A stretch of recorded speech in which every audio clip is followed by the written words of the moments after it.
Bueno, muy bien. Gracias, Marcos. Bueno, contarles eso. Mi nombre es Meika Valdivia. Trabajo en el Museo Nacional de Historia Natural hace unos años, desde el 2007 más o menos como colaboradora y hace unos años como contratada.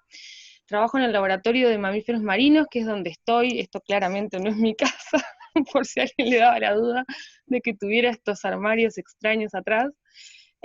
Acá tengo el parte de la colección de cráneos, que ya les contaré un poco de dónde viene y cómo surge. Y bueno, y trabajo, soy licenciada en Ciencias Biológicas, trabajo investigando con mamíferos marinos, por suerte debo decir, porque no es una tarea muy fácil en Uruguay, eh, un poco por la logística que requieren estos bichos, pero bueno, un poco vamos a hablar de eso. Gracias a Aves Uruguay, la verdad que copada de participar de esto, al Museo de Historia Natural le encanta también colaborar, y bueno, y es en el marco del Día Internacional de los Océanos, entonces bueno, por eso un poco el tema cetáceos y varamientos. ¿Por qué esperen a Tito? Porque tal vez algunos, una cosa que me parece que está bueno es que a medida que vayan surgiendo dudas, lo escriben en el chat y las preguntan. Marcos va a habilitar el micrófono y las pueden hacer, porque pienso que más está buena la dinámica, ya que no nos vemos físicamente, poder interrumpir y preguntar lo pueden hacer y creo que sería muy bueno. Entonces, el esperen a Tito viene de un episodio de Los Simuladores en el que hay un traductor de ballenas y escuchando un audio de ballenas, lo que cuenta es que las ballenas hablan de que esperen, se hablan entre ellas y hacen referencia a que esperen a una que aparentemente encalló. ¿Tá? Viene de Vale. ahí para los que no habían entendido. Bien, ahí está. Bueno, entonces, ¿qué son los cetáceos o qué este grupo de cetáceos? Hola, Una Malvina. pequeña introducción. Buenas. Pueden apagar el micrófono, ahí va. Buenas. Una pequeña introducción al grupo de los cetáceos que pertenecen al orden Cetartiodáctila, ¿tá? Nada, taxonomía, pero que dentro del grupo tenemos el grupo Odontoceti y el grupo Mysticeti. El grupo Odontoceti es básicamente los delfines, ¿tá? Y Mysticeti son las ballenas. Algunas características y cómo los podemos diferenciar. Bueno, primero en realidad también son números, pero son 10 familias y 74 especies dentro del grupo Odontoceti, que son entonces este grupo de delfines. Básicamente son los típicos delfines. Tienen un cráneo simétrico, yo voy a intentar señalar con la flechita el cráneo simétrico, pero la principal característica es que presentan dientes. Los odontocetos, de hecho, viene del latín, odontos dientes, seti es ballena, ballenas con dientes, la principal característica. El cráneo simétrico y tienen un único respiradero. Sí, son delfines y el típico delfín que nos imaginamos es de pequeño tamaño, como por ejemplo este es el más pequeño de los delfines, es la vaquita o una marsopa que hay en el Golfo de California, que es endémica de ahí, o sea, vive solo ahí, alcanza el 1,5 metros máximo, muy chiquita, no vive acá, por la distribución que tiene solo de ahí, pero es muy, muy pequeña, pero podemos tener delfines que son mucho más grandes, como por ejemplo el cachalote, que es el más grande de los delfines. Tal vez para muchos sea sorpresa que, o capaz que no, estoy asumiendo que sí, esto es un delfín, pero es un delfín, que el tamaño o la traducción del nombre en inglés nos hace pensar a veces que son ballenas, pero son delfines porque tienen dientes, a modo de anécdota. Después dentro del grupo de las ballenas, que es el grupo Mysticeti, está lo mismo, barbas, cetáceos con barbas, la principal característica es esto de su modificación, de que no tienen dientes de dentina como tienen los delfines u otros mamíferos, sino que son barbas de quitina, unas placas que se disponen paralelas, que se unen solo en la maxilar superior, ¿no? Y eso es una adaptación para la alimentación. Se alimentan filtrando, principalmente krill, plancton en general, entonces tienen esa adaptación. Las barbas tienen dos respiraderos, y esta es una vista ventral de un cráneo de ballena que se ve que es muy simétrico, eso también es una característica del grupo Mysticeti. Y bueno, podemos encontrar a la más grande de los cetáceos, que seguramente la reconozcan, es la ballena azul, que puede alcanzar más o menos los 30 metros, ¿tá? O la más pequeña, esto es una minke, que más o menos puede llegar a alcanzar los 8 metros, 10 metros, más o menos. De hecho, su nombre común es rorcual pequeño en algunos lugares. Los nombres comunes siempre es relativo, ¿sí? Porque, bueno, puede cambiar. Algo de características generales muy por arriba, y de nuevo, si alguien tiene alguna duda me va preguntando, pero en general los cetáceos tienen un cuerpo hidrodinámico que les permite nadar y trasladarse en el medio acuático muy velozmente, también porque son predadores tope, y esto también se acompaña, esta capacidad de velocidad y de moverse en el medio, por la pérdida de pelo. Son mamíferos, obviamente, que han perdido el pelo por el medio donde viven. Han perdido el pelo, pero no del todo. Acá se ve, me pareció que era curioso mostrar, esto es una cría de cachalote pigmeo, en el que se ven apenitas, no sé si llegan a ver unas cositas blanquitas que son bigotes, ¿tá? Muchas especies de cetáceos cuando nadan tienen como unos bigotitos que después se le caen, no duran nada. Estos son los únicos pelos que llegan a tener. Después, una característica bastante interesante es que sucede ay, se me fue porque yo intenté correr esto, sucedió el telescopamiento, que se le llama en la figura que ven abajo a la derecha, ¿tá? Se ve a la derecha un cráneo de mamífero terrestre, ¿tá? Marcando algunos huesos, no importa, pero las narinas están en la punta, los orificios nasales. Y en los cetáceos sucedió el corrimiento hacia atrás, ¿tá? Del orificio nasal, entonces el respiradero lo tienen arriba, ¿tá? Las narinas las tienen arriba. Eso es para poder obviamente respirar a la medida que nadan y que realizan sus actividades diarias. Y obviamente que perdieron los miembros posteriores y los anteriores se desarrollaron en aletas, muy por arriba, para comentar alguna cosa. Y después una de las características tal vez más interesantes es la capacidad de ecolocalizar, ¿tá? De usar el sonido como medio de orientación en el medio acuático y como medio de detección de presas. Ellos desarrollaron un melón a lo largo de la evolución, ¿no? Un melón que es una bola de grasa, de triglicéridos, que se sitúa en la parte superior. Esto es el cráneo, esto es un corte transversal, esto es el cráneo, acá está el cerebro, la boca, y este melón se sitúa acá, y lo que ellos hacen básicamente es lo que muestra un poquito ahí el GIF, que realizan sonidos, principalmente con musculatura de la parte relacionada con el orificio nasal, hacen unos silbidos, chasquidos, depende de la especie, depende de para qué, la variación de esos sonidos, y con el melón lo dirigen. Ese sonido rebota, es parecido con los murciélagos, ese sonido rebota y cuando vuelve lo recepcionan principalmente con una grasa que se sitúa en las mandíbulas, lo recepcionan con toda la cara, pero esa grasa como que un poco canaliza el sonido, y acá abajo, conectado con esas mandíbulas, están las bulas timpánicas, que ellos tienen unos huesos óseos, las bulas son los huesos del oído, bastante grandes y desarrollados, justamente porque se comunican así, y eso le permite entonces entender cuál fue la respuesta del eco que enviaron. ¿Tá? Básicamente es como los murciélagos, hacen un eco, rebota si hay algo muy cerca y les vuelve y saben qué es lo que está cerca, un cardumen o algo en el ambiente. Esto se relaciona con que el medio acuático es muy difícil de ver con la vista, ¿no? Con los ojos. Entonces, los ojos, si bien depende de la especie, puede tener un desarrollo importante, en muchas no mucho, y en otras es muy extremo, como en el delfín de río que está acá como ejemplo, en el que la visión es muy, muy baja, porque el agua es muy turbia, entonces se valen mucho más de la ecolocalización, que se llama. Y bueno, y tienen dimorfismo sexual en muchos casos, en otros no, sobre todo en ballenas. En realidad el dimorfismo sexual es más mínimo, acá no hay ninguna porque es mínimo, es de tamaño, ¿tá? Hembra más grande que macho. En la parte externa, obviamente que sí, que puedo ver diferencias, ¿tá? En los orificios genitales. Obviamente el pene está es interno, porque por una cuestión de la hidrodinamia.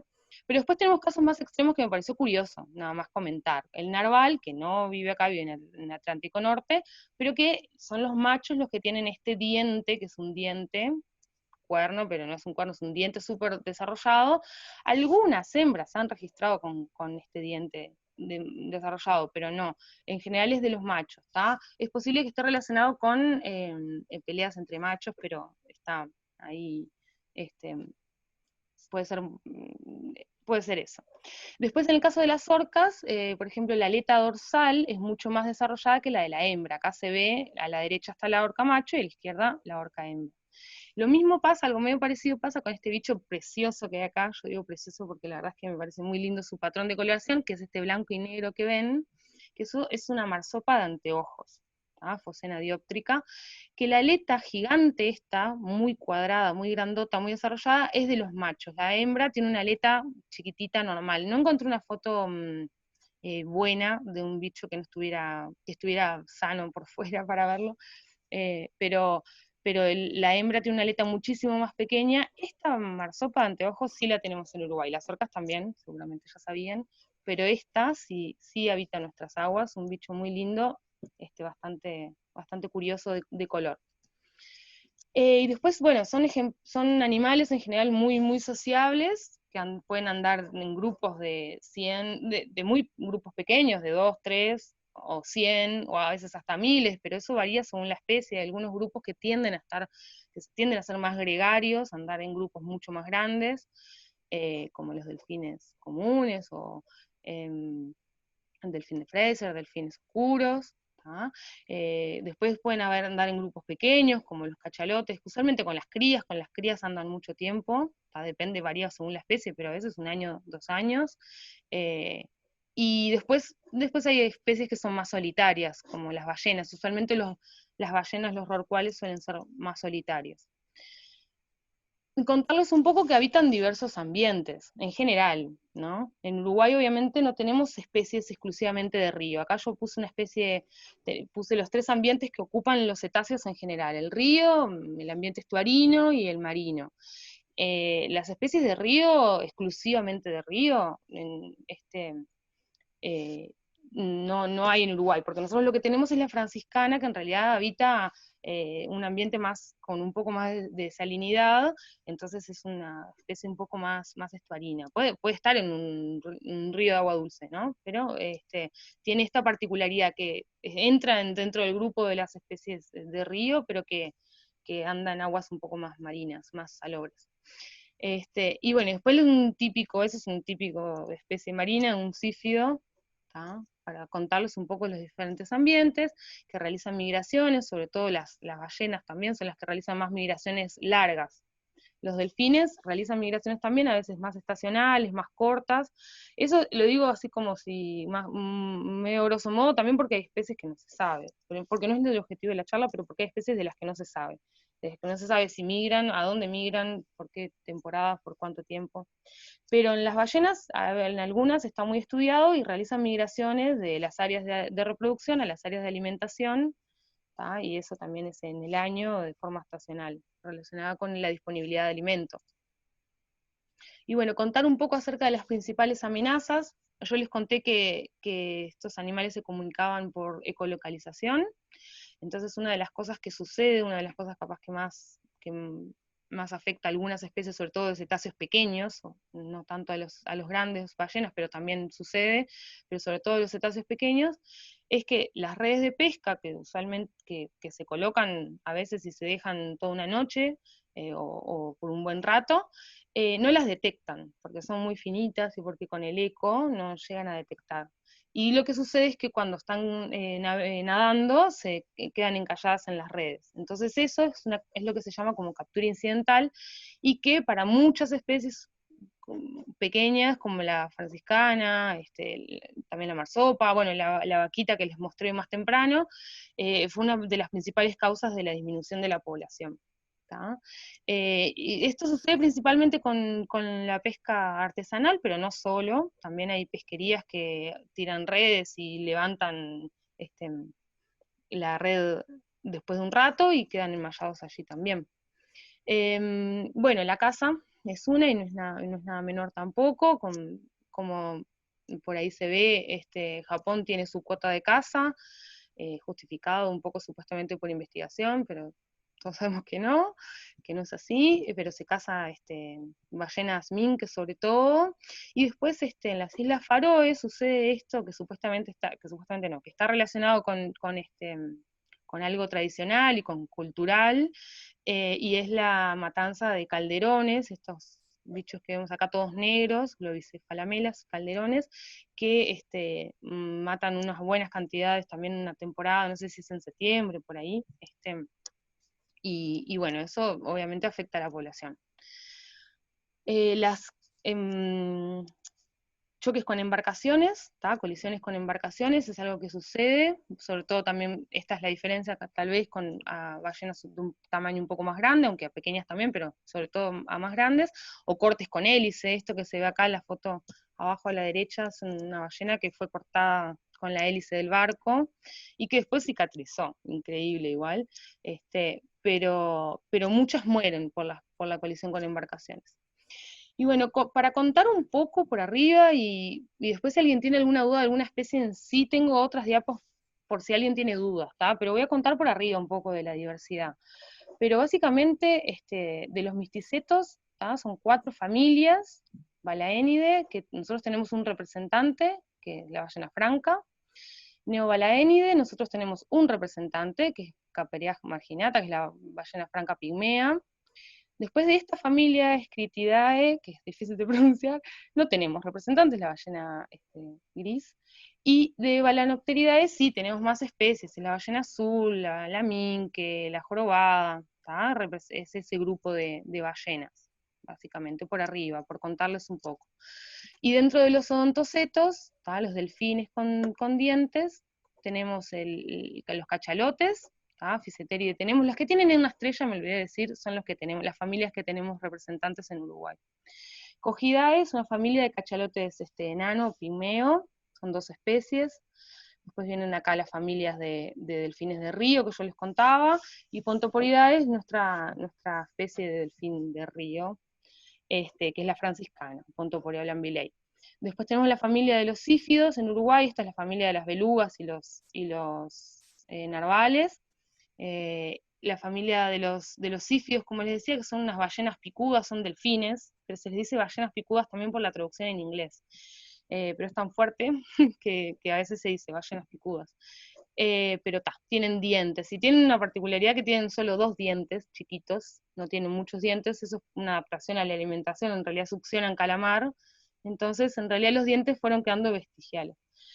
Y después tenemos la familia con más especies dentro de Odontoceto, que es dentro de los odontocetos, que es Delfinidae, que acá tenemos varias especies en Uruguay, la tonina, delfín común, delfín de Fraser, y después las marsopas, Phocenidae, que tenemos también representantes. Pero bueno, entonces, esto que vemos acá, que si hay preguntas me avisan, si hay dudas ahí o algo que quieran acotar, es el ideal, es un barco de investigación que tiene una ballena azul enfrente, y es lo que capaz que todo estudioso de los cetáceos quisiera, pero no siempre sucede. Es muy difícil poder acceder a un barco y poder embarcarse para estudiarlos. No es imposible, pero es difícil, y más en países como Uruguay, tal vez. Entonces, Ah, mucha de la información... ¿Sí? te hacen una pregunta allí por el chat que dice, Sí. ¿cómo ocurre el choque Ay, de a ver, yo no veo poblaciones? el chat. ¿No los ven o no los localizan? Eh, sí, yo, es interesante. No es que no los vean, yo creo que sucede, tal vez, voy a responder, no soy muy especialista en colisiones con embarcaciones, pero lo que sucede es que, hay lugares en donde hay mucho tráfico de barcos también. No es que no puedan detectar un barco en realidad, detectarían un barco, sí, pero tal vez el alto tráfico o lo que está haciendo el cetáceo en el momento y cómo se está moviendo y la velocidad que tenga la embarcación hace que se choquen. No sé si eso responde un poco a la pregunta. Sí, bueno, espero que sí. Por el momento es la única que teníamos. Si se animan, Buenazo. escriban. Sí, sí, sí, sí. Sobre todo, por eso, por si voy muy rápido, también a veces más que no veo caras, entonces capaz que hablo muy rápido. Y bueno, les contaba eso, que esto sería un ideal en el que uno podría, también depende de los objetivos que uno tenga para estudiar estos cetáceos, ¿no? Pero este sería una especie de ideal en el que uno puede irse todo el tiempo que quiera en un barco a estudiar cetáceos, no sucede siempre. Entonces, las fuentes de información suelen ser principalmente capturas incidentales, que es lo que les contaba, animales que quedan en redes, entonces se mueren, se mueren ahogados, porque a veces las redes quedan por mucho tiempo, y estos animales están disponibles para estudiar, o varamientos, ¿tá? Que es básicamente un varamiento, un animal que aparece vivo o muerto, ¿tá? En la playa, un resto del animal, pero esa es más o menos la definición de varamiento, que puede ser varamiento simple o un varamiento de un individuo, ¿tá? O un varamiento masivo. Básicamente la diferencia, tanto vivo o muerto, ¿no? La diferencia es que es un individuo o son muchos. ¿Y cuáles son las causas de varamiento? Hoy buscando cosas me encontré que en algún lado parece que Aristóteles en su libro ya se planteaba la incógnita de cuáles serían las causas de varamiento. Ah, ahí vi la pregunta, no precisa que te aviso por las dudas, Marcos. ¿Se justifica matar a un animal para estudiarlo? No, no, yo considero que no, independientemente casi que independientemente de cuál sea el animal. Pero ¿qué es que estoy contando? Si el animal aparece vivo, ahora le voy a contar cuál es el accionar usualmente, se devuelve y antes, si se puede, se toman medidas, muestras o datos, ¿tá? Pero no es la prioridad si el animal está vivo tomar datos. Cuando el animal está muerto, sí, pero en ningún caso el animal se mata para estudiarlo. ¿Por qué es tan difícil conseguir lugar en un barco de investigación científica? En Uruguay no hay muchos barcos de investigación científica y me parece que por ahí anda gente de ciencias, así que si quieren opinar también, pueden opinar, que estaría bueno. No hay muchos. En la Dinara está el Aldebarán, que hace los análisis del estado de la pesca, y ahí logran, se sacan investigadores para observar mamíferos marinos muchas veces. Pero ¿qué pasa? Los barcos siempre tienen una cuota de gente que puede ir arriba, y cuando el objetivo de la investigación es se trata de llevar gente cuando se puede, me imagino, es así como sucede, entonces no siempre. Y después no es difícil conseguir lugar sino barcos de investigación científica, claro, es eso el problema. Lo que pasa es que los barcos un barco es caro, además, sacar un barco, ¿no? Todo lo que requiere para estar en el mar es caro, el mantenimiento de un barco, no es tampoco que se podría hacer, es difícil, tal vez es una cuestión que se tiene que discutir en algún momento para ver si la Facultad de Ciencias o alguien, alguien no sé quién, compra un barco, pero al momento no hay, entonces es difícil. Y bueno, y hablando de las causas de varamiento, ya se lo cuestionaba Aristóteles, bueno, ¿por qué sería? Y voy a intentar contar un poco acerca de eso. A ver si pasa la diapo. Ahí. Por un lado puede ser causas naturales, no siempre tenemos por qué pensar que el animal se muere bueno, aquí le llamamos causas naturales, también es una discordia, pero primeramente puede ser hay convenio con barcos pesqueros para investigadores a bordo. Lo que hay con los barcos pesqueros en realidad es no para toma de datos para investigación. Lo que hay es una flota, un conjunto de observadores a bordo que lo que hacen es controlar lo que se hace en la pesquería, pero no es que no hay un convenio para subir investigadores que tomen datos para ver comportamiento o para ver presencia o ausencia de especies en nuestras aguas. Tal vez podría ser también, no es muy fácil tal vez esa vía, pero bueno, por ahora no. ¿Qué cetáceos habitaron en el Río de la Plata? ¿Qué se sabe de la franciscana?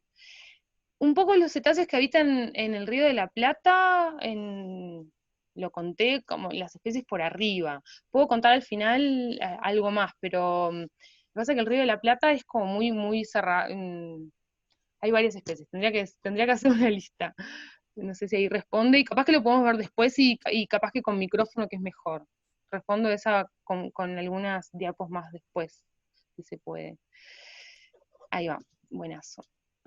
Bueno, entonces, un poco acerca de las causas naturales, puede ser porque el animal estaba muy viejo, tenía edad avanzada, porque estaba enfermo, hay varias enfermedades, como incluso cardiopatías, enfermedades que pueden afectar a las poblaciones, y por eso aparecen muertos en la playa, o aparecen vivos y agonizando en la playa. No siempre aparecen muertos, ya les decía, a veces vivos, por parásitos, y esto puede ser parásitos en todo el cuerpo, pero muchas veces pasa que hay parásitos que afectan la forma en que ellos se orientan en el ambiente. Parásitos cerca del oído, entonces se desorientan y eso hace que aparezcan varados, heridas, por una tormenta o algo así, que se den contra las rocas, haga que varen, o biotoxinas, esto pueden ser más tipo cianobacterias o cosas así, que se ha visto que a veces puede llegar a afectarlos y causar que el varamiento.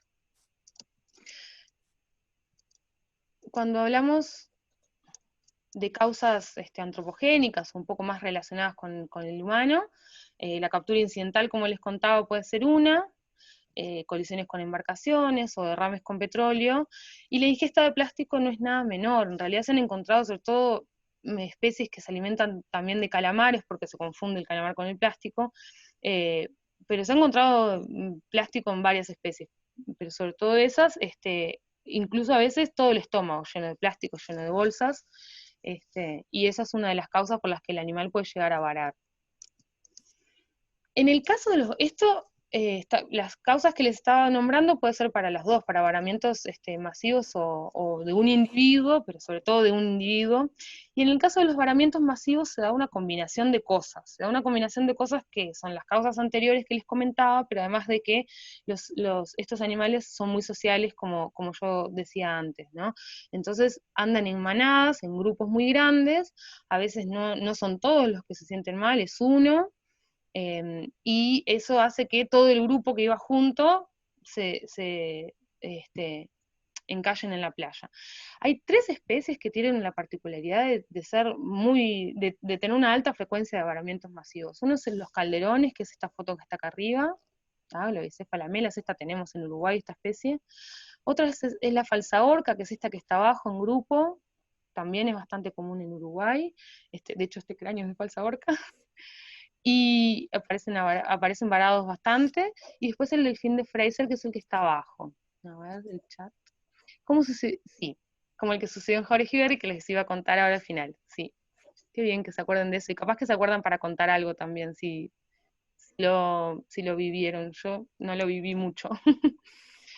Y bueno, y a veces las causas están sin determinar, pero ¿por qué están sin determinar? Puede ser difícil, es difícil identificar por qué aparece varado un animal, pero ¿requiere de qué? Requiere de una necropsia, requiere de un análisis exhaustivo del animal que apareció muerto, porque ya les digo, ahora vamos a contar un poco qué se hace cuando aparece un animal en la playa, pero cuando aparece muerto hay que hacerle una necropsia, y lo tiene que hacer una persona que entienda de hacer una necropsia de un cetáceo. Yo, por ejemplo, mi formación es de ciencias, soy bióloga, si bien he abierto bichos, entonces algunas cosas puedo identificar, yo no soy veterinaria, y la persona que mejor podría identificar qué es lo que le pasó a un animal que apareció muerto en una playa, es un veterinario. Entonces las necropsias bien hechas, minuciosas, tomando muchas muestras y datos, son necesarios para poder identificar qué sucedió con ese animal que apareció varado. Todo lo demás puede ser una especulación, que no está mal, podemos especular, pero es una especulación. Para poder identificar bien eso, se requiere una necropsia. Entonces, bueno, ya les contaba, como pueden aparecer vivos o muertos, estos son animales que son muy atractivos, muy llamativos, entonces usualmente cuando aparecen en una playa en verano o no en verano, pero en una playa donde hay gente, llama mucho la atención. Entonces, lo primero, sobre todo si el animal está vivo, es atajar a los espectadores humanos por varias razones, porque el animal usualmente se estresa, si nos acercamos mucho, y porque pueden tener enfermedades también. No se recomienda nada estar tocando un cetáceo o estar acercándose mucho al cetáceo. A ver, ahí sí la pregunta. ¿Se hacen necropsias acá? ¿Qué organismo se encarga de las necropsias? En Uruguay está la DINARA, que trabaja el laboratorio de mamíferos marinos de la DINARA. Voy a hacer un recuento de la gente que trabaja. En Facultad de Ciencias también hay gente que trabaja con mamíferos marinos en general. En Facultad de Veterinaria hay algunos que trabajan con anatomía comparada. Estamos nosotros en el Museo de Historia Natural, en el laboratorio de mamíferos marinos, pero no es que haya una organización que se encargue de todos los aspectos cuando aparece un animal varado.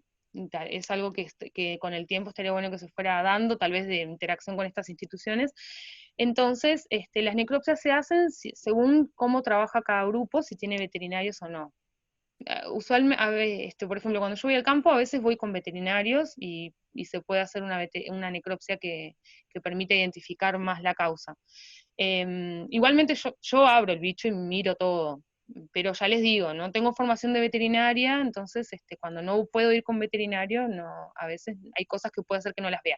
Hay cosas que son muy evidentes, a veces los pulmones con burbujas o bueno, o marcas de red, después en alguna foto creo que más adelante lo muestro, una marsopa que tiene una marca de red, o sea, claramente que ese bicho que tuvo una captura incidental antes de quedar varado en la playa. Una marca de red muy evidente, ¿no? Pero sí, diferentes instituciones trabajan de diferente manera, algunos tienen veterinarios y otros no. No quita que hagan investigaciones igual, ¿no? Que estudien cosas. Marcas de hélice también se ven. Hay cosas que son muy, muy evidentes, pero lo que es necropsia, de ver bien órgano por órgano, un oído interno y eso, depende si hay veterinario disponible en el momento. Sí. Y bueno, la precaución con el contacto, como les decía, y bueno, y en el caso de que el animal está vivo, lo que conviene es intentar hacer algo lo más pronto posible. Lo que pasa que a veces es fácil y a veces es difícil. Es fácil cuando el animal es chico, y hay gente disponible para ayudar, porque en realidad como no tenemos, ya les digo, algo nada muy difícil, a veces los recursos, la logística no lo permite. Bueno, y si el bicho es chico se puede volver rápido al agua, y si es grande ya requiere otras cosas como una grúa o tal, y que es difícil igual porque el animal no se puede manipular mucho, es difícil. Bueno, perfecto, acabo de conseguir un veterinario, buenísimo, después hablamos, está bueno, bien de bien, qué divertido. Bueno, ¿qué más? Lo más importante cuando el animal está muerto es sacar todas las fotos posibles. Se necesita, sí, sí, sí, sí, sin duda, se necesita un protocolo integrando instituciones, personas, gente, localidades, mucha cosa, sí, sí, sí, sí. Un poco se está trabajando en eso, hay intenciones, porque claro, también tal vez esté de la mano con que ahora hay un poco más de gente este, que está con esa intención. Y bueno, cuando el animal está muerto, tomar fotografías de todas partes del cuerpo, porque se pueden ver mucha cosa a través de las fotos, y después el animal se pudrió y se fue, no lo vimos más. De la cabeza, del dorso, del vientre, de la aleta, de los ojos, ver detalles que a veces no, en las fotos después que en el momento, siempre igual lo miramos mucho en el momento, pero las fotos son muy importantes, el registro fotográfico. Se pueden ver cosas así, por ejemplo, los delfines se les marcan las aletas y esas aletas después quedan marcadas para siempre. Entonces se identifican, se hace fotoidentificación, como se hace a veces con otros animales, a través de las cortaduras o estas heridas curadas que tienen en la aleta, y eso es importante para poder identificarlos. Y bueno, cuando vamos al campo, entonces aparece un animal varado, el animal está muerto, ya no estamos hablando de un animal que pudo ser rescatado, sino de uno que aparece muerto. Se toman todas las medidas posibles, se le saca el jugo a este bicho, hablando mal y pronto, porque es eso de que contaba que es difícil acceder a información de cetáceos muchas veces, entonces le sacamos lo mayor posible. Se evalúa y se registra el estado de descomposición para también saber, bueno, cuánto hace capaz que murió el animal y capaz que derivó en el agua o no. El sexo, obviamente, como les contaba hoy. Medidas corporales que permitan hacer estudios de morfología o de morfometría relacionados con otros estudios incluso, no solo eso, pero o sea, sabemos un rango de largos totales de una especie a través de que muchas especies varadas se tomaron el largo total. A ver ahí. La precaución en el contacto por enfermedades zoonóticas, ¿puedes nombrar alguna? Gracias. Yo también soy veterinaria de las órdenes. Habría que aprender anatomía comparada. Sí, muy lindo la anatomía comparada además. Difícil también. Y sí, sí. Las enfermedades zoonóticas pueden ser, por ejemplo, pueden tener brucelosis, por ejemplo, los cetáceos. Que ahora en realidad no me acuerdo cómo es en los cetáceos que se llama, pero es una enfermedad parecida a brucelosis, y ahí puede ser, sí. En el caso de cetáceos y después en pinípedos puede haber tuberculosis y otras cosas, son mamíferos marinos también, pero sí. Y también tienen bacterias en la superficie, que es parte de su flora bacteriana normal, que si uno, por ejemplo, tiene una pequeña herida y toca, se puede infectar, ¿no? No es nada grave, pero uno se puede infectar. Yo creo que sí, clotridiosis, pero no estoy segura, pero es posible. No sé mucho de enfermedades así que puedan ser zoonóticas, así que la dejo por ahí. O no me acuerdo ahora, pero sí, sí hay. No, no sabría nombrar ahora, para ser honesta. Es prácticamente universal, si el animal se encuentra vivo, se recomienda que se le ayude a regresar al mar. Sí. Em, sí, porque el animal está vivo y tiene chances depende, a ver, depende de muchas cosas. Si esta pregunta, que capaz que la leí muy rápido, si se encuentra vivo, si se recomienda o no devolver al mar. Si el animal es pequeño y salió recién del agua, o más o menos lo vimos en unas horas, hace unas horas, sí, siempre conviene, porque es posible que no vuelva. ¿Tá? Una cosa que a mí me pasa es que a veces cuando va a un animal vivo, yo por dentro digo, lo más probable es que vuelva a salir y es que es lo más probable, porque cuando salen es porque están enfermos o tienen algún parásito, los que les contaba antes, ¿no? Tienen algún problema, usualmente. Es muy raro que un cetáceo salga solo por curiosidad, no va a salir a ver, no solo por curiosidad, ¿tá? Pero bueno, se puede hacer el intento y estaría bien. Ahora, cuando es complejo y es algo que es complejo a nivel internacional, no solo en Uruguay. Cuando el animal es muy grande, es una ballena jorobada que salió y hace un día y medio que está en la playa encallada, el bicho con el peso mismo de su cuerpo empieza a aplastarse y colapsan los órganos. Entonces, en realidad, ahí ya es más complejo definir si sirve o no sirve devolverlo al mar. Por las ganas que podemos tener, siempre vamos a querer devolverlo al mar para probar, por lo menos. Yo estoy diciéndolo muy bruscamente, pero es que es así. Pero la verdad es que el animal no tiene muchas chances de vida porque hace un día y medio que se le están aplastando los órganos y es posible que muera.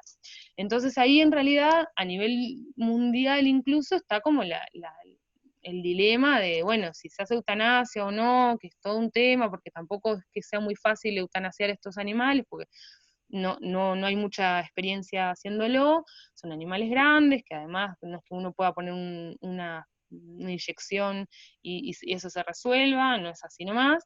Entonces es complejo determinar si se recomienda, yo entiendo si se recomienda, si sirve o no. En ese caso es más difícil, o es posible que no sirva de mucho.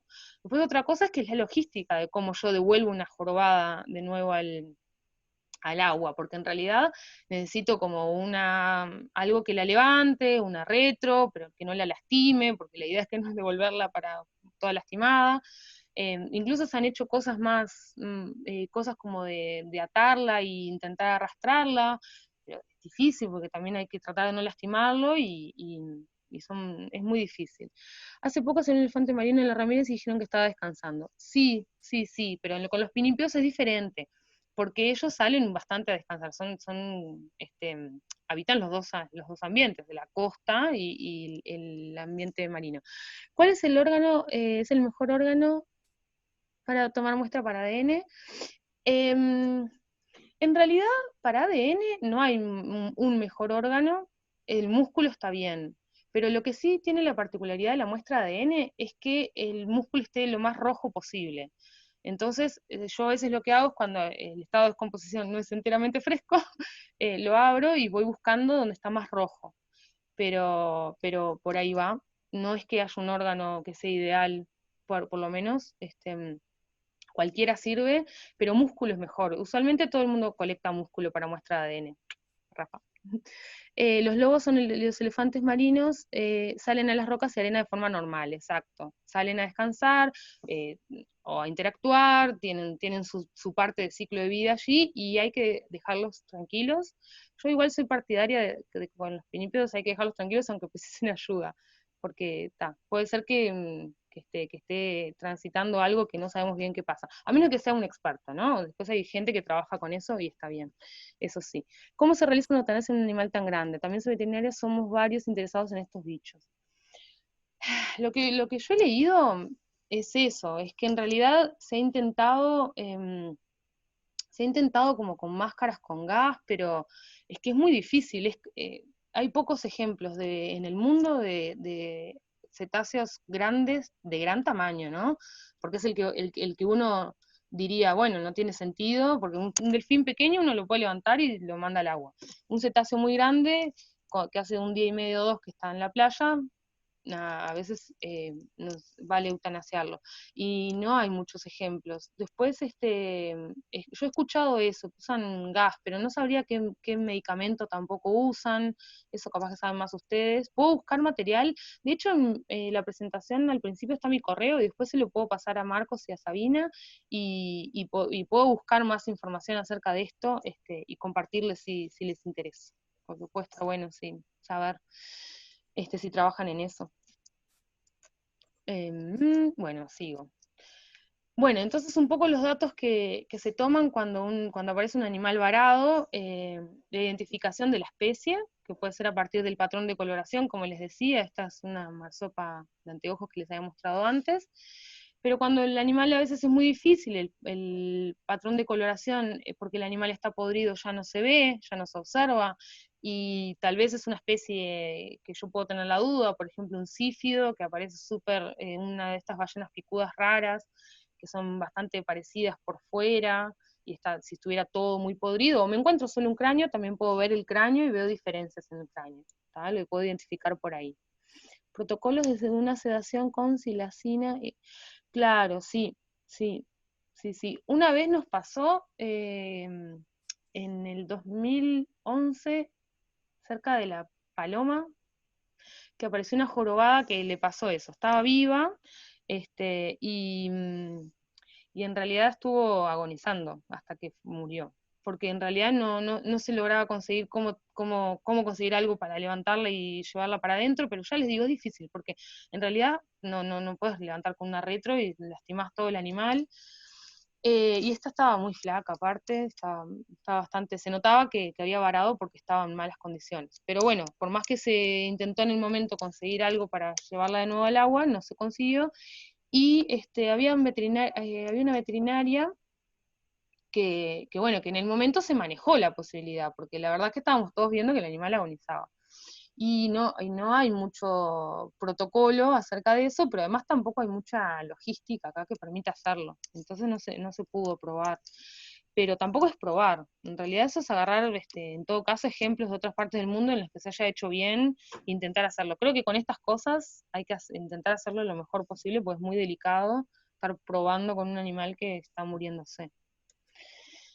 Em, pero bueno, un poco acerca también datos estuve en ese rescate, fue muy triste dejarla morir, pero no había otra. Sí, a mí me pasó lo mismo, creo que se notó en cómo lo conté, pero sí, sí, sí, sí, no había otra, pero o sea, más o menos se manejó la idea, a ver si se podría, pero este, no era una posibilidad por los materiales que había. ¿Qué relación hay entre los varamientos y las prospecciones sísmicas offshore? Hay trabajos en nuestras aguas. En el marco de las nuevas prospecciones de ANCAP, ¿se proyecta la posibilidad de que haya observadores para prevenir el impacto? Bien, ¿qué tema? Gracias, Romy, por la pregunta. Bueno, si hay relación entre varamientos de mamíferos marinos y las prospecciones. Voy a intentar responder esta pregunta como por partes. Primero,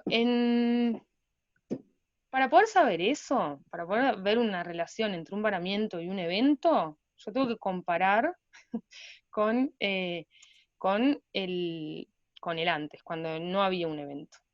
Eso implica, a mi criterio, que yo tengo que tener un muestreo sistemático en las dos cosas, en el antes y en el después, cuando estoy teniendo la prospección sísmica y cuando no la tengo, para poder sacar números de varamientos que sean comparables, una cosa sistemáticas este, un muestreo sistemático, entonces datos sistemáticos que me permitan comparar. En Uruguay no hay estudios acerca de eso, no hay estudios que hayan comparado varamientos con prospecciones, que hayan evaluado la relación entre varamientos y prospección sísmica, de la mano con que nunca hubo relevamiento sistemático de varamientos en Uruguay. De la mano con eso, no es que esa sea la causa, sino que está relacionado con que no hay una base de datos. Hay gente que registra varamientos desde siempre, pero de forma esporádica, no le quito el valor, solo que no es que yo me recorro todas las playas para ver cuántos cetáceos aparecieron muertos en el 2010, en el 2011, 2012, y en el 2017 que tuve prospecciones, lo puedo ver. ¿tá? En el mundo se ha visto que este tipo de actividades, no en Uruguay, en el mundo que este tipo de actividades, en realidad no las prospecciones sísmicas, sino otros tipos de actividades sonoras, tienen un impacto. Otro tipo de actividades sonoras tienen un impacto. Pero las sísmicas tienen estos protocolos en los que observadores a bordo observan y ven antes de que se empiecen las actividades, a ver si hay cetáceos o no, para poder empezarlas y hacer todo en la medida de lo posible sin animales en el alrededor. Ahí va, y si se proyecta la posibilidad de que vayan observadores para prevenir el impacto. Observadores en las actividades sísmicas en Uruguay siempre hubo, aunque no hubiera una legislación, por una cuestión de la política que tenían las empresas, siempre hubo observadores a bordo para prevenir y para mitigar, se llama como una mitigación de las actividades, para intentar evitar eso. Así que creo que por ahí la respondo, pero si no, decime, Romy, y respondo más, cuento más. ¿Tá? Y bueno, y después otros datos que son importantes, como la fecha, la localidad, son muy importantes, porque si yo quiero saber qué especies aparecen en tales departamentos, necesito tomar esos datos básicos, como con otros animales. ¿tá? Observaciones de si veo, esta es la marsopa que yo les contaba, que acá se ve una marquita de una red, ¿tá? Como pasa con otras especies también, y todas las fotos posibles. Después este material que uno colecta en el campo, se puede guardar en seco o en líquido, son esqueletos o muestras de tejido, barbas, ahí se me fue, barbas o muestras de músculo las muestras de tejido son de músculo o de diferentes órganos para ADN, o para isótopos estables, que es una técnica que permite ver a grosso modo, más o menos, lo que pudo ver en el lugar en donde se alimenta el animal y más o menos su posición en la trama trófica, pero son todo muestras que sirven para conocer más la biología de estas especies. Y estas muestras usualmente se depositan en colecciones idealmente nacionales para que todo el mundo tenga acceso, porque las colecciones públicas lo que tiene de bueno es que cualquier persona que necesite consultar la colección lo puede hacer, y una de ellas es el Museo Nacional de Historia Natural, hay también en Facultad de Ciencias, es una colección de mamíferos, pero bueno, acá se ven fotos de la colección en la que yo estoy ahora, en la que tenemos cetáceos y pinípedos, y esta colección fue iniciada principalmente por Ricardo Praderi, que es el de la foto, una persona muy, muy adorable, que fue la primera persona que trabajó con cetáceos en Uruguay, y se dedicaba a estudiar principalmente franciscana, porque trabajó con muchas cosas, y fue un poco fundador de esta colección, en la que tenemos cerca de 800 ejemplares de cetáceos y cerca de 400 ejemplares de pinípedos. Principalmente de cráneos, porque históricamente la colección, a partir de Praderi y hasta ahora, trabaja con varamientos a los que asistimos para colectar principalmente cráneo. Y capaz que relacionado con los objetivos con los que se colecta el material, para ver cuestiones taxonómicas, para ver más análisis tipo espacial acerca de la distribución de los varamientos, no siempre la distribución del varamiento es la distribución de la especie, ¿no? Pero un poco por ahí han ido los estudios, y ahora un poco más moderno, yo estoy haciendo algo con isótopos para mi maestría, pero la colección históricamente trabajó con cosas más de sistemática, de la taxonomía de los bichos.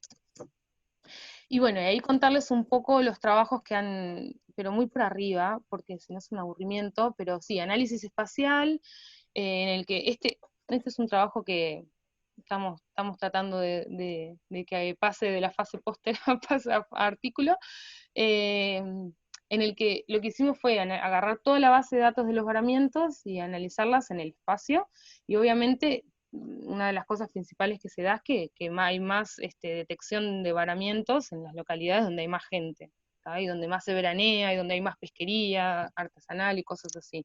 Está relacionado con eso. Pero es muy interesante porque nos permite también saber la interacción que tienen estos bichos, ¿no? con el entorno. Y bueno, y un poco eso, yo estoy trabajando con isótopos, está media clarita esta gráfica, pero a ver si se ve.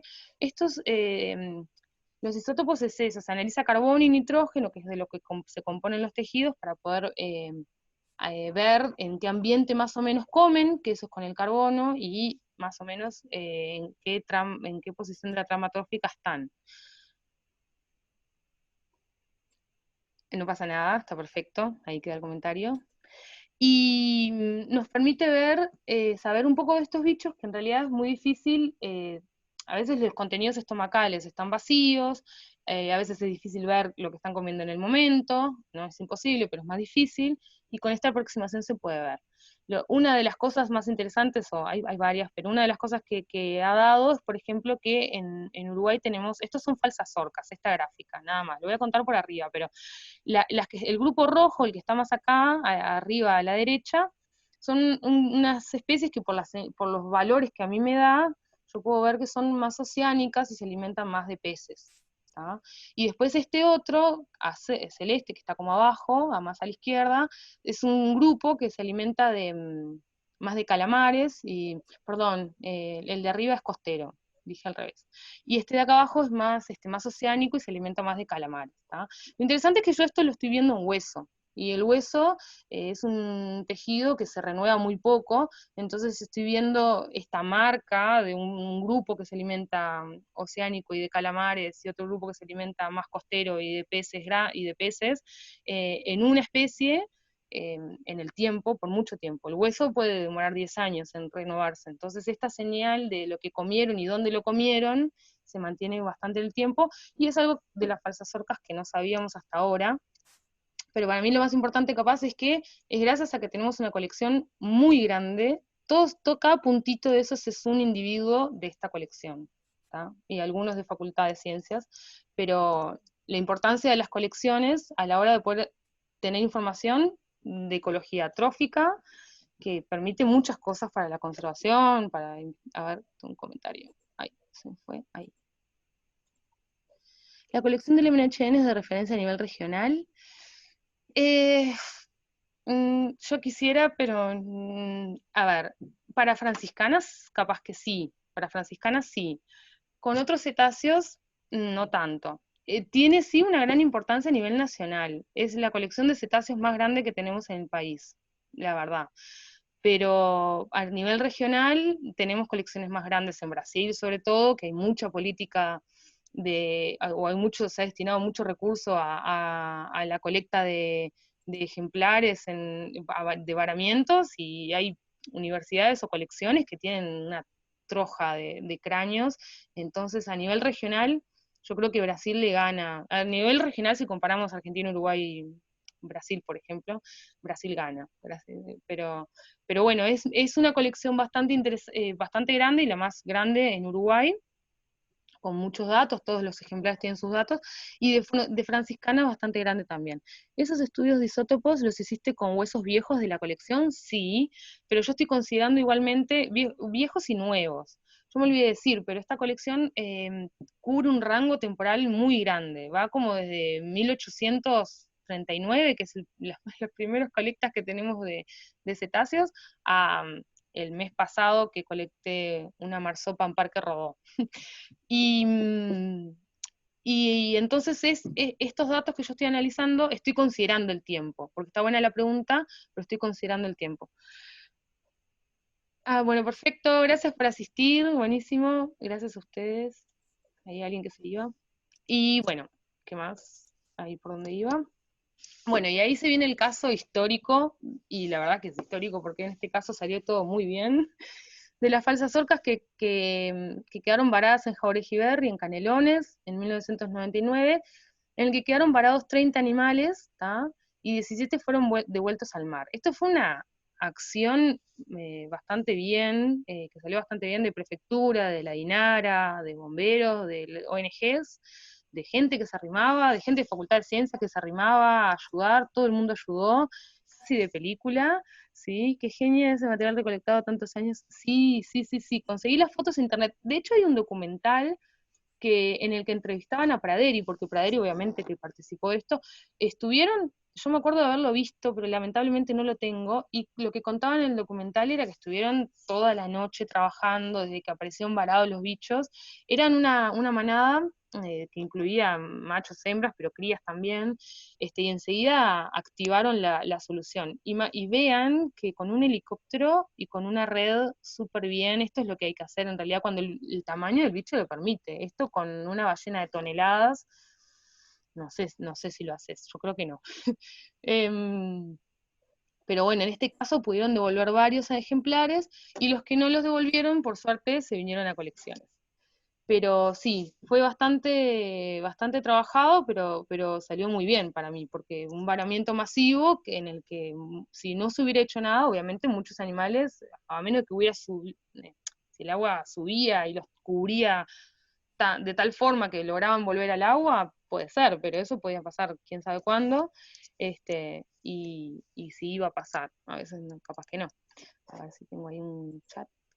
Hubo un varamiento de un individuo, falsa horca, más o menos en la misma época, el de Jorge Iberri, en el que participé y fue exitoso, en José Ignacio, sí, sí, de hecho, yo creo que son parte de la misma manada, porque pero fue el mismo año. O hubo otro varamiento masivo de falsas orcas en el 97, pero no sé si será ese. Capaz que si querés después nos contás. Yo estoy afín, pero no sé en qué hora andamos, no sé. Pero sí, puede ser que sea el mismo. Tendría que ver los datos ahí. Y después, otro interesante por la especie, porque en el 2014 apareció en Montevideo un cachalote, que es un animal de las profundidades, ¿está? Que vive, no sé, cerca de entre los 2.000 y 4.000 metros de profundidad. Eh, ¿Supo cuál fue la causa del varamiento masivo? No, no. Hasta donde yo sé, no. Yo el documental lo vi hace 1000 años, como en el 2005, estaba en facultad, y no recuerdo si decían algo acerca de eso, pero esta es una de las especies que yo les conté que son muy gregarias, son muy sociales, y donde uno se sienta mal, y capaz que se vaya hacia la costa, todos lo siguen. Entonces, sin duda, como todo varamiento masivo, no quería decir que todos estuvieran mal, capaz que era uno, pero no sé si había alguno enfermo. Son como suicidios masivos. Eso a veces también pasa, pero yo creo que menos. Yo creo que menos. A ver, ahí cerré justo y había siguen al líder. Claro, pero que sigan al líder no quiere decir que suicidio, yo entiendo un querer morirse, ¿no? Y en este caso no es lo que sucede, sino que se siguen por un fuerte vínculo social que tienen, y cuando uno se siente mal, los demás como que acompañan, claro, de la comunidad, pero no es que con suicidio no interpretemos que todos se quieren matar, eso digo, nada más. Aunque lo diga así, pero para que se entienda. Y bueno, el cachalote este que apareció en Montevideo en el 2014, que es una especie bastante oceánica y que, sin embargo, apareció en Montevideo, ¿tá? Y que hacía como cerca de 100 años que no había un varamiento de cachalote. Entonces, la importancia de los varamientos y sobre todo de los muestreos sistemáticos de varamientos en los que uno pudiera, en Montevideo nos enteramos porque era Montevideo, pero si era en la Coronilla en invierno, un cachalote, no nos enteramos. No es lo mismo igual, la localidad, uno puede inferir diferentes cosas, o lo que sea, los datos la información que uno extrae de eso, pero lo que quiero decir es la importancia de los varamientos y la información que nos dan. Este animal, además, también costó sacarlo, y miren todo lo que hay, tipo como 2 retroexcavadoras, o sea, la logística que implica un animal para poder colectarlo o moverlo del lugar, este, porque sin duda que es muy importante colectarlo todo, pero a veces no se puede. Contarlo un poco por ahí. A ver si. Y después, esto es muy gracioso. Esto es una vez que cerca de los años 70, en Estados Unidos, en Florida, se les ocurrió que el cachalote que había varado lo iban a explotar, ¿tá? Para que desapareciera. Y la foto de abajo es verdaderamente el cachalote explotando, que claramente espero que la gente no haya estado muy cerca. Y esto para contarles que una vez pasó acá en Maldonado, pero no encontré fotos, cerca del 92, sí, cayeron todos los pedazos sobre autos y la gente. Eso seguramente estás contando porque te acordás de lo de Maldonado, que debe saber esta persona que está hablando, Mónica, porque en Maldonado era plena temporada, enero, y ahí es donde en realidad te das cuenta claro, que un cetáceo muy grande, con mucha grasa, que tiene mucho olor, que se está pudriendo, es un problema. Es un problema que no siempre se sabe resolver bien. Y en Maldonado, eso, en el 92, por ahí hay un libro, de hecho, de eso, pero no conseguí fotos, se les ocurrió probar con poner dinamita y explotar a la ballena, y todos los pedazos volaron por todos lados, en los autos, en todos lados, y fue peor el remedio que la enfermedad. Y a mí me parece una anécdota muy divertida, por eso lo quería contar. A ver qué dice. Una ballena finque varón Isla Gorriti se la llevaron en barco para explotar la mar adentro. Sí, esa fue hace poco. Eso fue hace poco, ¿no? La ballena comenzó a hundirse y con ella el barco. Entonces no sé si es la que yo sabía, porque puede ser que yo no esté al tanto. Tuvieron que cortar el cabo. Sí, sí, sí, claro, o sea, cuenta eso, cuenta una ballena que se la llevaron más para la isla Gorriti en barco para explotarla adentro y casi se hunde el barco con eso. Lo que pasa es que es muy difícil resolver qué se hace con un animal varado, no es fácil, no es que haya la tal experiencia en eso, y bueno, pues se va haciendo lo que se puede o lo que se cree en el momento lo mejor y a veces no sale. Claro, a veces además el animal flota y después vuelven los pedazos por ahí, pasa eso también, y uno no zafa nunca del olor, pero bueno, no siempre pasa, a veces se resuelve bien. Y bueno, por ahí termina la charla, contarles eso, un poco acerca de los varamientos, y intenté que fuera lo más entretenida posible, y si alguien tiene preguntas, creo que Marcos, Sabi me contarán. Sí, Bien, Meika. Bueno, primero agradecerte, la verdad que muy entretenida la charla, estuvo genial, me alegro, con estas anécdotas además al final, espectacular. el Yo quería cachalote hacerte una explotado. pregunta, me voy a tomar esa Sí, libertad esta vez. qué bien. ¿Qué podemos hacer nosotros si encontramos un animal varado, ¿no? Ya que nosotros los Perfecto. observadores de aves frecuentemente andamos por la playa en busca de nuestras aves playeras. ¿A quién podemos llamar? ¿Cómo podemos colaborar? Ujú. Eso, siempre es muy bueno colaborar porque por esta de la falta de una estructura que permita recorrer las playas todas las semanas, seguidamente, entonces todos los datos sirven. Entonces a las instituciones que trabajan en eso, o los grupos que trabajan en eso, no solo instituciones, sino el Museo de Historia Natural, Yacupacha, dije primero, pero porque sí, no es que haya que llamar primero al museo, Yacupacha, les voy a decir al azar, la DINARA, el Laboratorio de Mamíferos Marinos de la DINARA, en Facultad de Veterinaria hay gente, Facultad de Ciencias también hay gente, trabajando sobre todo con pinípedos, pero creo que es eso, que no hay una central, no hay una coordinación bueno, se llama acá, porque eso se están empezando a formar, bueno,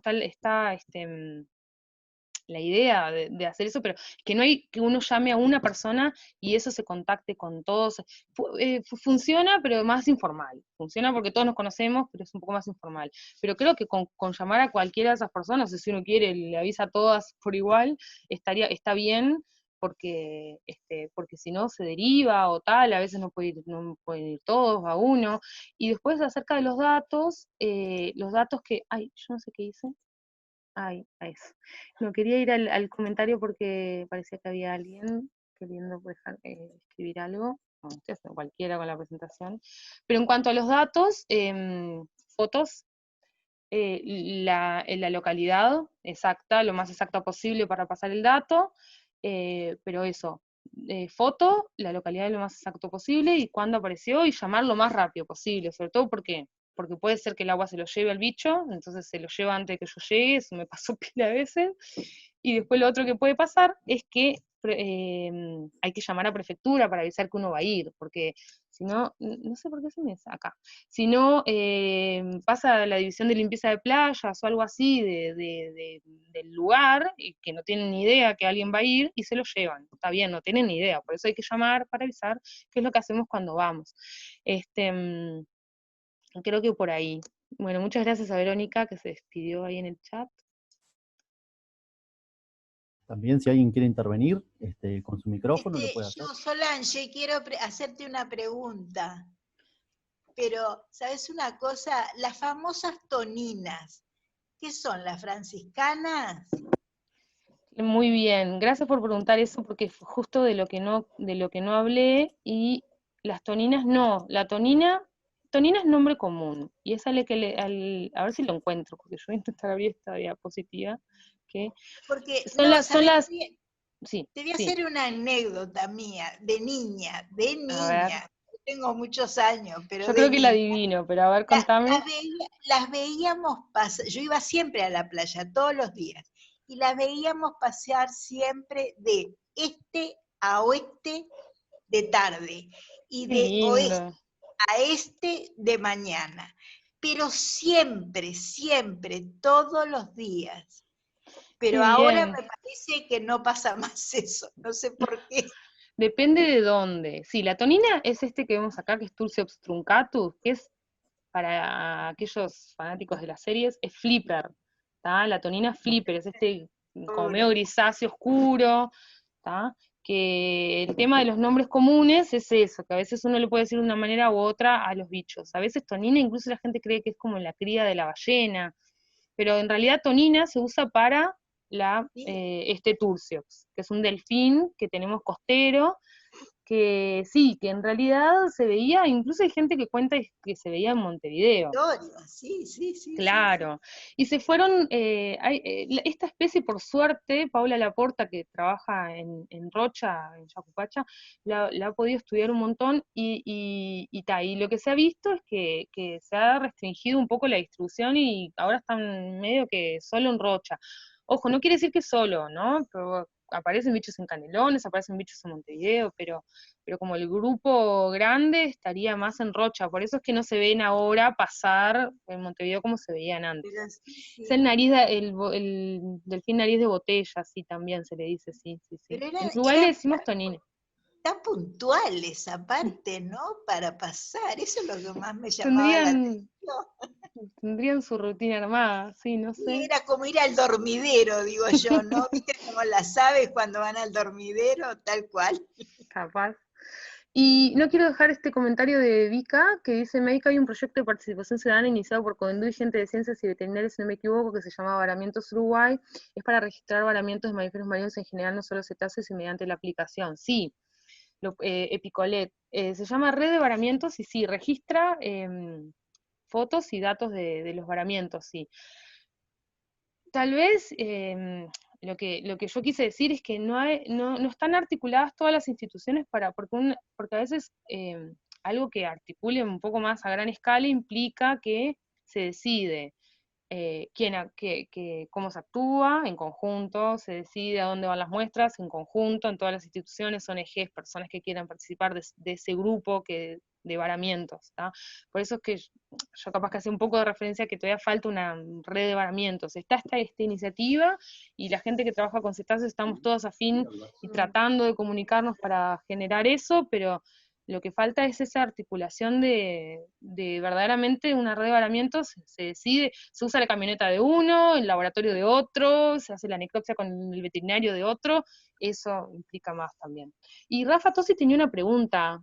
Rafa Tosi, muchas gracias Ah, a ustedes, Mario. Oh, estoy acá, Meca, no sé si me ay, ves. me muero con Juli, sí. ¿Cómo ves? Con la Juli, ¿cómo andás? Muy buena ¿Y charla. ustedes? Bueno, me Bien. alegro. Escúchame, no, mi pregunta venía un poco de la mano con la anterior que te hicieron, si estaban usando ustedes alguna suerte de ciencia ciudadana para el tema de paramientos, y si miraban alguna de las plataformas que ya existen de ciencia ciudadana, como por ejemplo el eNaturalist, que ya he visto que hay gente que ha subido algunas fotos y eso, sobre todo ¿Y, franciscana, pero y Naturalist es en el momento? ¿Vos te enterás en el momento? hay formas de hacer que sí, puedes poner alarmas, por ejemplo, que Ah, mira. te lleguen alarmas. Después, si te interesa saber cómo hacerlo, yo te muestro. Pero vos pones, Bueno, avísame cuando haya un avistamiento de cetáceo en Uruguay. Cualquiera que ah, suba, mira. te llega el mail incluso. Ah, está bueno eso, sí. Sí, está Bueno, bueno. es eso, la iniciativa que hay es esta, que está muy buena porque pretende recabar datos acerca de los varamientos, es algo que se necesita, que es algo que hacemos todos por esfuerzos por separado, entonces, y la aplicación sin duda resuelve mucho.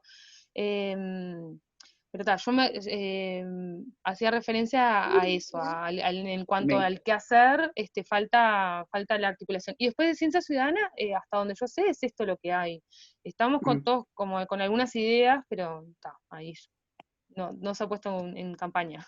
Y también debiera ser articulando, obviamente, con esto que ya está, y sumándose a eso, no creando algo nuevo en paralelo, porque ya hay una iniciativa que salió con esta aplicación que usan Epicolet, que es la que usa Ecobio con rutas, la misma, si no me equivoco. Sí, la tengo al Sí, tanto también, entonces. Epicolect también. Ahí va, sí, Para sí, lo sí. de los mamíferos en rutas también usan lo mismo. Me parecía, sí, de más, buenazo. Hola, Gracias, May. Meika. No, de nada, Rafa, besito. A ver, ¿quién más preguntaba por ahí? Hola, May. ¿Cómo andas, Rami? Yo tengo Me una encanta que pregunta preguntan también. amigos. No, pensando que hace unos años se aprobó esto del santuario de ballenas y delfines a nivel gubernamental, para lo que son las aguas uruguayas, ¿qué identificás vos como alguna otra medida a nivel nacional, digamos, que pueda de alguna manera potenciar todo este trabajo o aumentar la visibilización, o qué necesidades habría que, a nivel de políticas de Estado, digamos, que de alguna manera fomente la importancia que tienen los cetáceos en nuestras aguas, intentar conservarlos, incluso conocer su dinámica y cómo es su comportamiento en estas aguas? Está re buena la pregunta, obvio. Muy genia, Romy, y muchas cosas, y no sé si me da el cerebro ahora para razonarlas a todas, pero en realidad es mucho con la logística a todo nivel, no solo con varamientos, que igual también, que estamos todavía medio haciendo, pero siempre se necesita más, porque en realidad cuando uno va a un varamiento requiere desde una camioneta que pueda transportar las cosas, todo el equipamiento, o sea, y trabajamos en instituciones, pero digo, se puede, pero cada institución también tiene sus carencias normales, sin ir a mucho, entonces, principalmente diría que es como la logística, resolver la logística, apoyo, fortalecer lo que es una logística de asistir a un varamiento, colecta de muestras, procesamiento de esa muestra y después ingresarlo a una colección, en el caso de un varamiento. Si el animal está vivo, más todavía, pero en general ahí cuando el animal está vivo se suele echar mano a colaborar entre instituciones, la INARA siempre ayuda bastante, llamando a prefectura, o sea, siempre se colabora bastante ahí. Igualmente también falta protocolo, porque lamentablemente no hay que inventar nada, estos bichos, las cosas pasan muy rápido, cuando quieres acordar el bicho ya se está aplastando, entonces se necesita tener todo planificado de antes, y eso es lo que también hay que sentarse a pensar un poco y escribirlo y dejarlo sentado como, bueno, que algo, un ente, lo que sea, una institución que coordine eso y decía, bueno, lo que se hace cuando aparece un bicho es esto.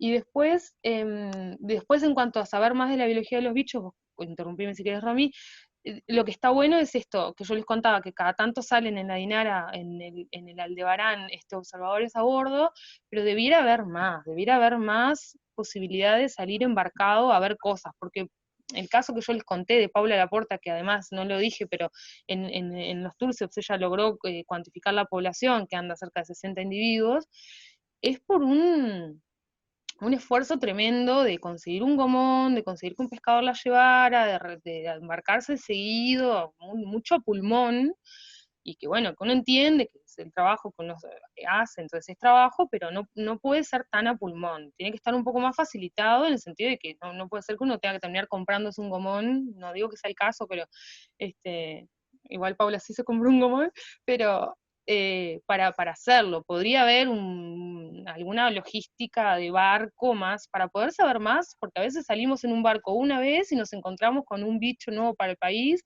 entonces claramente rinde salir a ver bichos al agua, por datos, por especies, por todo. Entonces creo que por ahí. Pero como todo en ciencia. Gracias. Quería preguntarte, Sí. Sí, bueno, muy buena la exposición Muchas tuya, te gracias. agradezco. Y no sé si me perdí, pero el asunto del cachalote que apareció en Carrasco, Ujú, yo sé que lo mandaron a la usina número 5, lo sí, enterraron, sí. y que iba a quedar varios años bajo la tierra. ¿Se Ujú. sacó ese cachalote o no? Aún no, aún no. También relacionado con que, primero, sí demora algunos años porque el bicho se enterró entero, Mm. porque para poder enterrarlo tienen esta capa de grasa muy grande, ¿no? Entonces, sin duda resolvería mucho sacarle esa capa de grasa antes, pero es un trabajo gigante. Entonces, bueno, estaba la usina, se enterró entero, no está mal. Demora años. 1, 2 años, 2 años, un poco más, no sé, no sé si está cuantificado eso. Pero lo otro es que cuando uno lo desentierra, tiene que tener un lugar a donde llevarlo también. Y hasta donde sé es la Dinara la que la enterró, se podría hacer Sí, algo, habría que... creo que el que estaba en eso era de León, me parece, si no Sí, recuerdo sí, mal. que son los que tienen como ahí Te digo porque yo estaba en aquel tiempo trabajando en el Museo de Historia Natural, Torres de la Llosa, sí, sí, sí, sí. y teníamos un diente de cachalote en la vitrina y alguien se lo robó, una vitrina Uh, cerrada, pero no sé en lástima. qué circunstancia fue. Y entonces cuando apareció este cachalote, yo le pedí a De León, hicimos todo un escrito para la Dinara, y bueno, y nos dijeron que sí, pero hasta ahora el cachalote se ve que quedó enterrado, sino que no hay Sí, interés por lo que tú decís. no, no, tal vez porque también implica que hay que armarlo, o ver, armarlo si se quiere exponer, o llevarlo a una colección, y no sé cuáles son las intenciones de la Inara con ese cachalote. Me lo recordaste y podría preguntarles, y si tienen ganas de desenterrarlo y traerlo al museo, va a ser bienvenido, así Claro, que se tal vez me les ocurrió preguntes, eso, y ahí justamente te mi papá mandamos algún diente, te mandamos algún diente Gracias, seguro, pero además si lo fíjate que consigo. ustedes tienen ese espacio en el frente grande, que Ah, se sí, Miguelete ahora. puede el esqueleto armarlo ahí, o Bueno, parte la de idea eso. ahora que el Museo Nacional de Historia Natural tiene una exposición inaugurada en el 2018, hacía casi 20 años que no teníamos exposición, la idea es empezar a pensar un poco más en términos de ese tipo de materiales, porque antes estábamos limitados también. La colección que tenemos acá, en la que yo trabajo, tenemos principalmente cetáceos pequeños, porque una cuestión de logística, porque a veces hasta vamos con autos personales a buscar un bicho que si entra en el auto se viene, si no, viene solo el Claro, cráneo. sí, sí, sí, Y entonces ballenas completas no teníamos dónde guardarlas a veces, ni siquiera en el museo. claro, Era un problema claro. de espacio a nivel del museo, y ahora es lo que estamos empezando a pensar un poco más, sí. Bueno, Este, gracias, sí, así que muchas gracias a gracias. ustedes, No, gracias. gracias, Ahí fuerte. preguntan si han intentado convenios con las pesqueras para que puedan ir biólogos y veterinarios. Yo, a nivel de lo que yo hago, no, pero no sé en Dinara, no sé si hay alguien que pueda responder algo, alguien en la charla, yo no veo bien quiénes están, pero capaz que Romy, no sé, pero no, creo que no se han intentado, pero también porque es difícil, porque en un pesquero, ¿qué pasa? En un pesquero van todas las personas que pescan y a veces no hay lugar, o sea, y a veces tiene que ir un observador a bordo que controle la pesquería y la dinámica de la pesca del día a día, de 6 de la mañana a 7 de la tarde pescando, hace que uno claramente no se pueda dedicar a mirar el agua. A ver, el buscar delfines o ballenas en un barco para ver datos de esos bichos, comportamiento, número, no sé qué, implica que yo tengo que estar mirando el agua, eh, nada más que mirando el agua, no puedo estar contando peces o midiendo peces o sacando muestras de peces, que es lo que hace a veces, a veces no, que es lo que hace el observador a bordo en un pesquero. Entonces es imposible que la persona se pueda pretender que la persona vaya por las dos roles, no, tiene que ir una persona más. Los barcos pesqueros son chicos, no tienen mucho lugar, los acondicionamientos a veces no lo permiten, y si verdaderamente es verdad, si uno tiene que elegir, controlo la pesca o voy mando a alguien a que tome datos de cetáceos. Y bueno, la prioridad es controlar la pesca, es razonable. Lo que hay que ver es Es como con qué frecuencia salen barcos, como si se puede inventar algo. Es la Dinara la que hace eso, yo no trabajo en Dinara, entonces no sé si alguna vez intentó, pero si alguien de Dinara y quiere contar, que cuente. Y algunas veces este tipo de convenio facilita, sin duda, sin duda. No sé si alguien tiene alguna pregunta más. Si querés te cuento rápido lo de la falsa horca que Ah, mencionabas. sí, de Maldonado. A ver si eran Sí, las que yo... lo que pasa que en el momento lo que se manejaba, sí, creo que fue por el 97, sí, no me acuerdo muy bien la fecha, fue hace un montón de tiempo, pero sé que fue o poco antes o poco después del varamiento, no inmediato, pero del varamiento múltiple que hubo en Jorge. Yo porque tengo ejemplares del 97, así Ahí que va. capaz que... Entonces sí, o fue en el 96 finales o 98, bueno, Está, no me no, acuerdo, sí, pero fue por sí. ahí. Debe ser ese entonces. Era un individuo solo y lo que se manejaba en el Ah. momento, y por lo menos en este caso, era que ellos se acercan mucho a la costa a veces a alimentarse, seguramente estos que son de hábitos costeros, que vos identificaste cuando... Sí.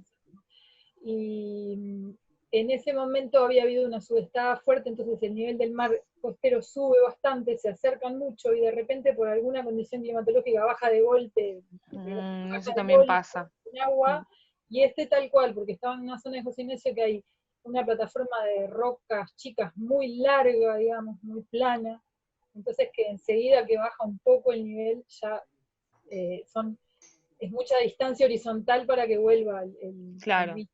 Entonces se manejaba esa causa, pero muy a nivel... No, sí, eso repasa, sí. Porque estaba Yo, muy sano, lo que estaba es calzado en una zanja de roca, y el problema era que no podíamos acceder, bueno. Fue sí, todo con un el día, pero se llevó con un camión y con una máquina, primero a mano, después con máquina de estas palas de los caminos, hasta un camión, del camión a la playa de arena del otro lado, y ahí se volvió a sacar el arnés inventado que hicimos, empujó a mano, y bueno, después recorrí yo las playas durante 10, 15 días a ver si salía muerto, pero no apareció, qué así que genial. fue exitoso. Sí, esa explicación está perfecta. Eso puede pasar con animales costeros, que las mareas cambien, que el nivel del agua cambie muy, muy abrupto y el bicho queda ahí, queda medio ahí descolocado. En este caso explicaría por qué un animal que Está pudo sano. sobrevivir, claro, digo, por lo menos no apareció muerto en nuestras costas. Claro, por eso con cetáceos pequeños, que suelen ser los más costeros, que ahora voy a contestar, está relacionado con la pregunta de Romy, que no hay muchas ballenas costeras, pasa eso y vale la pena por lo menos intentar, siempre intentar. Después, bueno, uno puede decir, está medio ahí, bueno, vamos a rezar, pero no creo. Pero bueno, puede pasar. Y después Romy preguntaba qué hace la ballena franca en nuestras aguas, si viene a París, si se alimenta o si solo descansa en su camino hacia el sur, cuando se acercan a la costa me refiero. Y sí, la ballena franca es una de las que más se conoce la migración, seguramente muchos de los que están acá escuchando conozcan cómo hace, se alimenta en el sur cuando es verano, porque la productividad primaria hace que haya mucho alimento, y en invierno migra al norte para reproducirse. Y en el camino hacia el sur es que la vemos acá desde más o menos agosto, puede variar, puede haber fines de agosto, principios de septiembre, eso es muy variable. Ha pasado, creo que hubo un año que ya era, no sé si era principio de agosto y ya andaban en la vuelta, medio descolocadas. Y la vemos que va hacia el sur, sí, hacia el sur cuando está migrando. Si se alimentan acá o no, se ha registrado que se alimentaron, hace poco se registró, muchos sabrán porque aparte fue medio noticia, ahora esto de las redes permite que estemos todos más enterados de todo, que está bueno, también conocemos mucho más de nuestros bichos, pero las ballenas en teoría cuando migran no se están alimentando, se pueden alimentar esporádicamente, pero en teoría pasa que como ya están yendo a comer, ya están comiendo un poco más, pero desde junio pueden pasar, sí, ya se pueden ver. Ya estamos para ver ballena franca. De hecho, yo a Paula vi lo de Rocha. Sí, lo vi que Paula de la puerta vio. Está buenísimo. Pero claro, el grueso de la migración, de cuando nosotros lo vemos, está más tirado más para fin de año. pero no es que se alimenten durante todo el trayecto. Entonces, en realidad acá van pasando lento, entonces van como toda migración costera, lenta, tranquila, es un bicho tranquilo, que no, tampoco es que nade muy rápido, entonces la vemos pasando, básicamente. Perdón, médica, también Sí. vienen algunas a parir acá, porque ha habido Se han apariciones, registrado, pero yo no diría que somos un área de parición. pero de grupos de Una, apareamiento y apariciones hay registros, hay varios que registros. haya registros, pero no que sea la localidad fuerte de eso. Ujú. Yo capaz que hago esa diferencia, o capaz que me falta leer y enterarme más, y eso puede ir cambiando, pero Sí, eso se está investigando mientras hablamos. también con esos registros puede ir cambiando, pero me parece que haya registros, sí, como el de la alimentación, ¿no? Me parece que el bicho sí se estaba alimentando, pero no quiere decir que vengan acá a comer, que el lugar de alimentación de la franja sea de la costa uruguaya. Acá faltan datos para poder decir, bueno, eso pasó durante tantos años, con tal frecuencia, para decir, bueno, vienen a comer Uruguay o vienen a parir Uruguay. Las localidades típicas son otras. Por ahí capaz que respondía. Perdona, que te interrumpo porque justo estuve No, está leyendo bien. eso, que en Argentina se investiga muchísimo, más que acá, sobre estos hábitos, y también allá hicieron registros de ese tipo de alimentación que creo que se llama skin feeding, que es cuando como que filtran en superficie, que no es la fuente principal de alimento, porque la fuente grande son los grandes bancos de krill y copepo, que es cuando agarran masa realmente, pero que eso se da más bien en aguas más frías, sobre todo porque el Claro. krill habita en aguas más frías, más polares. Sí. Pero que no quita que puedan hacer skin feeding en otras áreas, y también lo están estudiando en Argentina con lo que hace vos con los isótopos. Claro. Bueno, y de hecho, con otras especies, con minke en Brasil encontraron que en Brasil, en teoría, ya no deberían estar comiendo, como no deberían, ¿no? Como si uno pudiera ponerle en reglas Claro. a los bichos. Encontraron que sí, encontraron unas minkes con peces en el estómago, como que la bicha comió porque tal vez sintió que lo necesitaba, pero no es un área de alimentación tampoco, nada que ver, y tampoco es que sea su principal dieta, su principal presa. Está bueno. Pero sí, es que también Incluso las rutas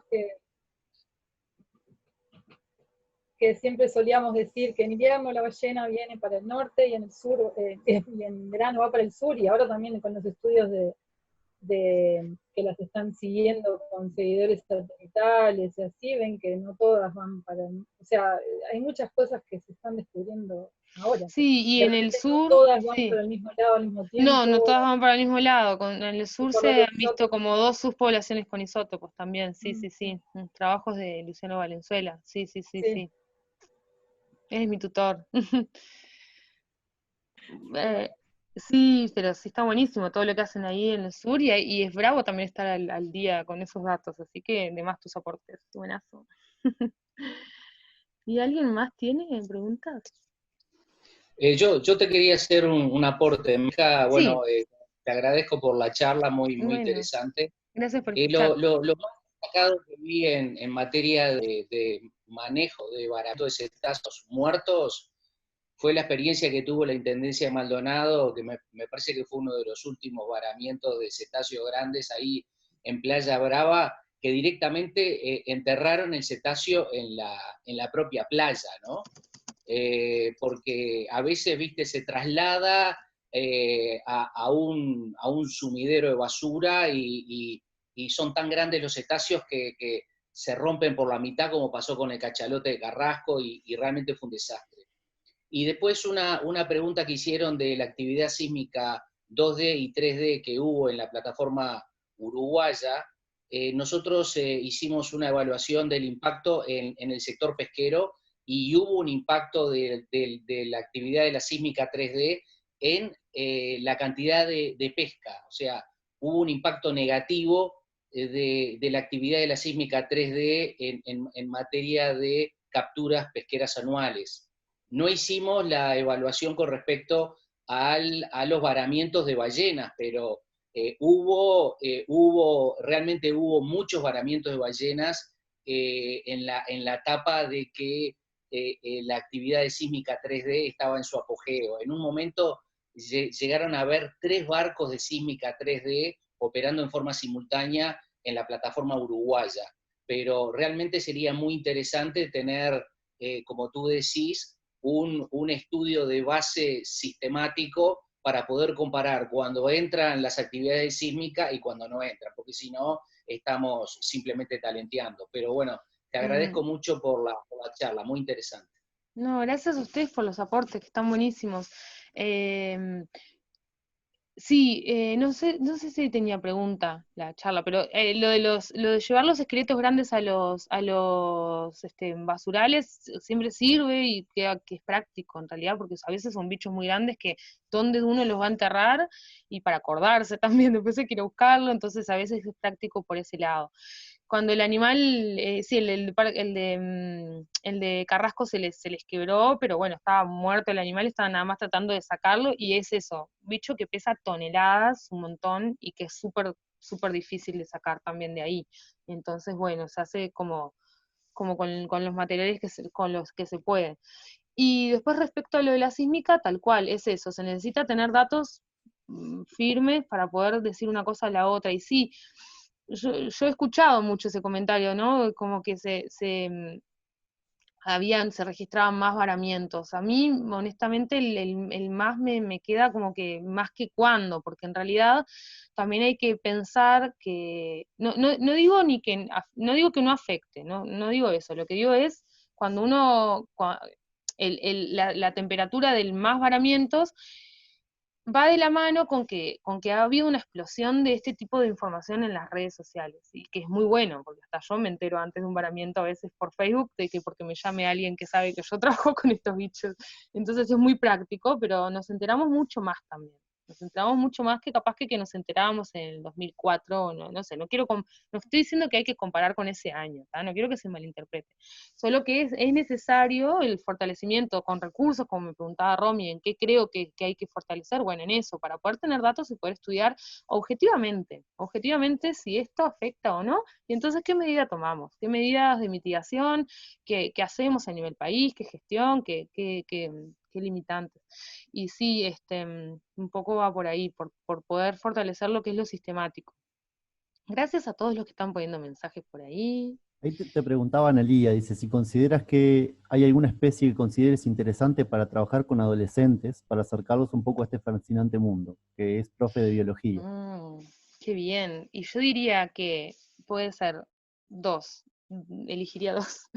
La franciscana, porque es un bicho, es un delfín que tiene este tema de conservación muy grande, que quedan capturadas en las redes, necesita darle, sería bueno que recibiera mucha atención, entonces está bueno, se vincula mucho con lo que es la pesquería, que uno puede conectar con eso también, y además es un animal costero, que uno además puede ver, porque si alguna vez fuimos a Rocha algún verano, alguna franciscana muerta se cruzaron por ahí en la orilla seguro.